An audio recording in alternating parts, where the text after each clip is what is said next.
It wasn't the only upset of the day, but it was the only one featuring an unranked upset of this nature. Georgia Tech 28, Miami 23, Dan.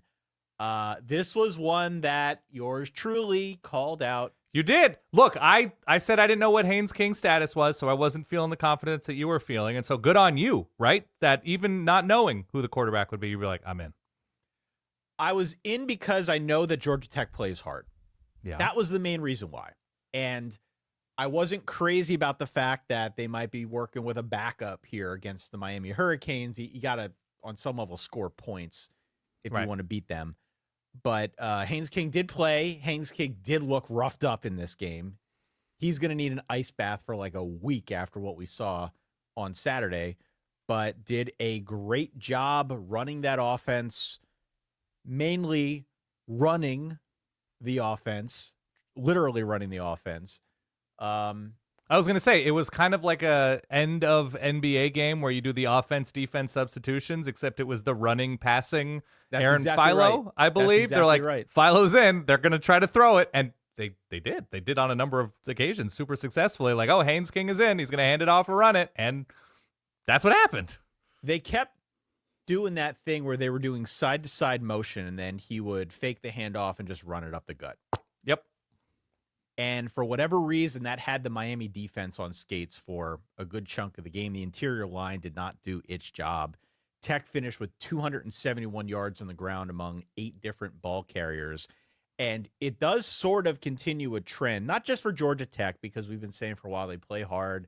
Haynes King's been banged up for a couple weeks running, and you get him in, that obviously changes the dynamic of your offense. But the more worrying trend, I think, on the Miami side is what we have seen from the Canes defense as of late, which is kind of not pulling its weight, kind of putting too much on Cam Ward to go out there and win every game.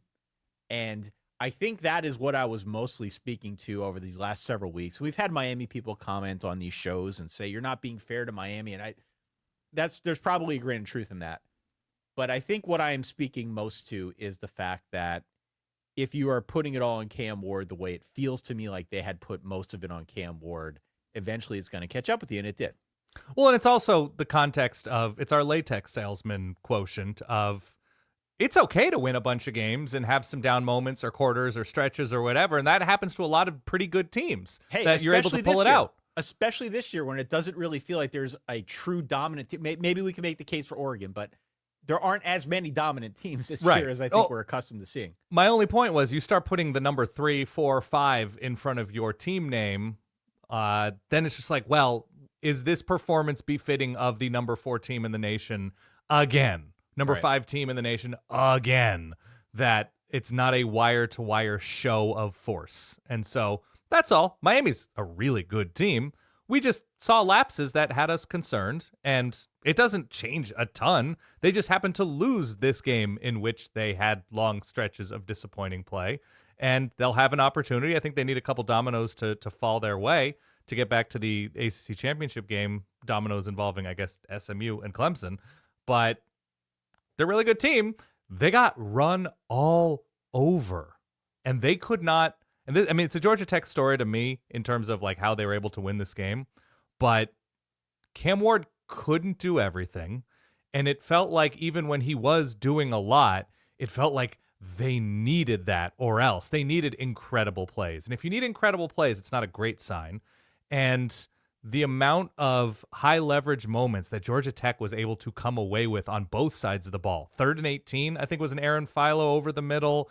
There was a 3rd and 8. There was scrambles from Haynes King in big moments. And there were defensive plays that, even though Georgia Tech wasn't incredible this entire game on defense, all of a sudden it's 3rd and 9. All of a sudden it's 4th and 7, whatever. And Georgia Tech was just continually able to get off the field and punctuate it with the late ability to close it out. It was great. Yeah, I mean, it wasn't as if it was any kind of shutdown effort from the Georgia Tech defense. No. But to your point, Miami just 3 of 10 on 3rd downs. 1 of 4 on 4th downs. Tech got just enough pressure in just enough big situations to change this game with its defense. It's not always about shutting a team down, but high leverage moments, getting into those moments and finding a way to win them is sort of the name of the game. And Tech did that wonderfully here. And then This the is a fumble really late. nice The- win. And the right. fumble late. Yeah. Absolutely. Earlier in the game, they also had like almost an 11-minute drive where they scored It was a touchdown. 10:45. Incredible. So they really brought their A game. I give a lot of credit to Tech. I give a lot of credit to Haynes King for going out there and just sort of armoring up and going for it. 28-23, another undefeated falls. Miami goes down, Dan, 28-23. 28-23. By the way, there were a couple of moments, as Cam Ward is obviously Heisman caliber. Like, he has been pretty incredible this year. He missed some wide open moments for this Miami team, and like right up the middle, coverage bus for Georgia Tech. That Georgia Tech was, and sometimes you need this, incredibly fortunate to get away with. I think it was Arroyo running up the seam wide open in the red zone that Cam Ward overthrew. Somebody in the corner had a miscommunication with. There were moments, there were opportunities.